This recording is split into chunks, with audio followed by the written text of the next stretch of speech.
Right. So Ron, next weekend you're going to be in Buffalo for shows at Helium Comedy Club. Just going to talk about the show a little bit today.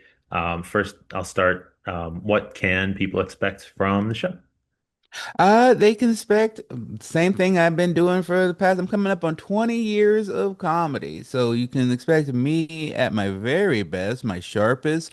Me, there's so much to talk about. There's been times in my life where I didn't know what to joke about, and right now there is plenty to talk about, whether it's the world around us or I was just on the Traitors, and there's a lot to talk about involving that I can't put in print, or they will try to sue me.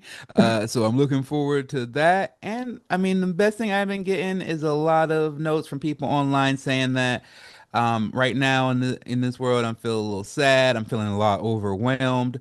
I don't know what to do sometimes. And then I get a lot of these messages where people are saying that they've been coming to my shows, and for that hour and a half, they got an escape, a way to relax and have fun and have joy. And I think that's what they can expect. I love that. Now, have you seen anybody eat pasta in a fun way lately? In the past, and yeah, I saw that 6 months ago. So Right. it was weird to have to sit with that and live with that and wait for the world to discover the things that I knew. That this man was not a regular man, that he was the Men in Black man. He was the guy who from Men in Black who's wearing an Edgar suit, who wants to drink sugar and water. That's who Michael Rappaport is. Now, I've seen you talking about a little bit about all the nice people you met and all the not so nice people you met, and I guess the overwhelming nature of reality TV. What overall has you like was your experience on the Traders like? Overall, it is I would say it's the most unique experience I've ever had at work, where I could have something so intense, something so dramatic, where I had to defend myself so much. But at the same time, as a kid who, grew up in the south side of Chicago. I come from food stamps and Oregon Trail cards, and to be in a castle in Scotland, is something I never thought I would experience in my life. So overall, it's one of the most unique, and then I learned I had autism from it. So now, so it's one of the most unique and beautiful experiences I ever had that I will never want to do again. Now, I was actually going to ask you about that too. I know some of the material you've done has been about your son, and I guess, but starting this process for a diagnosis yourself, how has learning about it for him over the past 20 years helped you kind of understand? What's made me start get the process, coming out of there after filming, I was just like, I don't feel like I was comprehended. And it Mhm. wasn't like, I don't feel in some cases some people liked me, but it also just felt like they didn't even understand me at a base level. And it made me, and it was more that it reminded me of experiences I've had in groups in the past, it wasn't the first time that a group had in total decided that I wasn't needed or valuable, you know?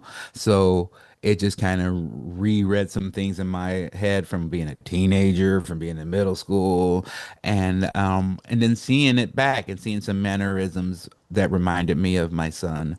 Uh, just made me, especially when I was under stress and I could see me fidgeting with my fingers or moving my hands in certain ways, or even, sometimes when I don't know things, I'll just hit my nose, I notice. And it just made me be like, look into things more. And the more I have, it's answered a lot of questions about things that happened to me in elementary school or when I was younger.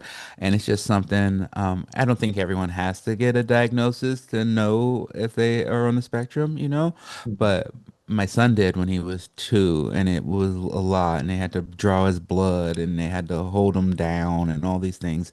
And there's just something personal in me that, like, I want to respect what he had to go through Mhm. in order for me to like fully say it. But like, I'm pretty sure I'm 99% sure I'm autistic before this thing even goes through. So it's just been really nice to then on the other end, and I'm sorry I'm going too long on this, but No, you no. asked a question, is that sometimes I've wondered if my son felt less than, or if he felt um different. And the fact that I've been able to go 42 years, and the whole 42 years I thought other people were the problem, actually makes me feel very happy that maybe my son feels the same. Now, for what it's worth, Ron, I support you, and I'm sorry if you've been struggling with that lately. Yeah, I don't know. I know it's tough, and yeah. So glad to see you're at least being able to have that kind of moment like with your son. Thank you. I Yeah. appreciate that. And now I guess as far as your comedy goes, other than the TV experience with Traitors, what has been inspiring your material lately?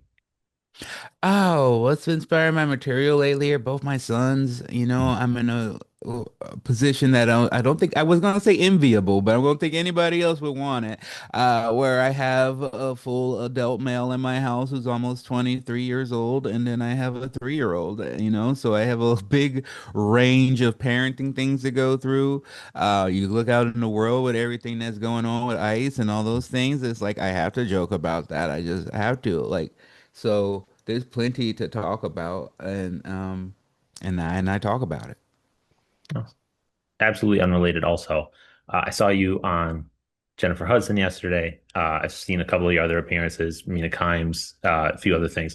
And this isn't really a question. I just want to let you know your wardrobe, your sweaters are incredible. Your jacket, like I really am digging the look, the outfits. So Thank you. It's I've always been into style and into dressing. It's something that I'm making a conscious effort to really focus on this year, not necessarily from the show, but from I love style. I love personal style. I like my style. I think I'm good at it. And sometimes because it's a little different, I'm like, oh, I don't want to really try that hard, but I'm like, I love it. And it comes from my grandmother who passed away a couple of years ago is something that she really instilled in us that like looking nice leads to you feeling nice, and then you perform better, you move better throughout the world. And especially when we didn't have much money, and my grandmother she had like 6 7 kids, so she didn't have much money, but she prided on herself on appearing wealthy, not just to look rich but just to feel good, and especially if there's a whole racial component with it back then and stuff, but just to look like I am valuable, I am worthy of being here. You might not see it, but I know it. And it didn't take much money, but she loved wearing bright colors. She loved wearing like yellow sundresses. She like that was her favorite color, just to pop out with yellow. And now the way, I love to use a lot of colors and love to pop out. And I dress to like make myself and make other people smile. all of that. And then wanted to ask, as far as um, what you've been like other comedians you've been watching lately. They just did a show and they had a great lineup. It's so funny because they're probably going to be like, well, they're not like fresh new. Some of them are, but Mm. Kevin Nealon, I'm a big fan and friend of. I love that guy, and it's fun to watch someone in their early 70s really like be like, oh man, he's coming into his prime. Like, he is so fucking funny. I'm sorry for, oh, I guess it doesn't matter right now. He's so funny right now. And has this great special that's getting ready to come out, and it's so good. And so I've been really into that. Ali Wong was also on the show, and like she's just been one of my favorite comedians for such a long time. And then this guy named Brandon Sagalow, who is in New York. He's coming up. He's on the rise. A lot of people can know him, but he's got this real fun classic style that you don't really see that often. And he's so freaking funny. And then there's this guy named Tony Tripoli out of Phoenix. Just one of the smartest, great writer, like an older gay gentleman who's in the middle of Arizona, just being like, I love being gay and I love Mexicans. It's like it's so brave and it's fun to watch, and it makes me feel like a coward sometimes if I don't say the things I believe. So I like to watch him to remind me to be courageous. And now, are you working on anything right now? Any TV, any comedy, anything like that coming up? Well, we got a new season of this show, Rock, Paper, Scissors, that I do with Tom Lennon and Carlos Alzraki from Reno 911. Mhm. And that should be coming out pretty soon. It's a fun cartoon. And then I got a new comedy special that I taped in October in Chicago, that I just am finishing editing up, and hopefully we'll get that out this summer. So hope because it's been a little while since my last special, and I'm really proud of this one. I hope That's people really enjoy it. nice. And is there anything else you want the people of Buffalo to know ahead of your shows next week? I just want them to come. Please come to the shows. And then please, I'm trying to. One of the main things I learned is that like I like working with my friends and and my crew. In order to do that, I got to continue to build my socials and my infrastructure. So if they could follow me on YouTube, Instagram, all the socials, the things I didn't really care about before, but now I see can really help me maintain my business so that I can pick and choose whatever projects I'd like to be a part of, which is what I'd like. Nice. And now, last thing, because I know you're a big wrestling fan. What did you think of John Cena's final match?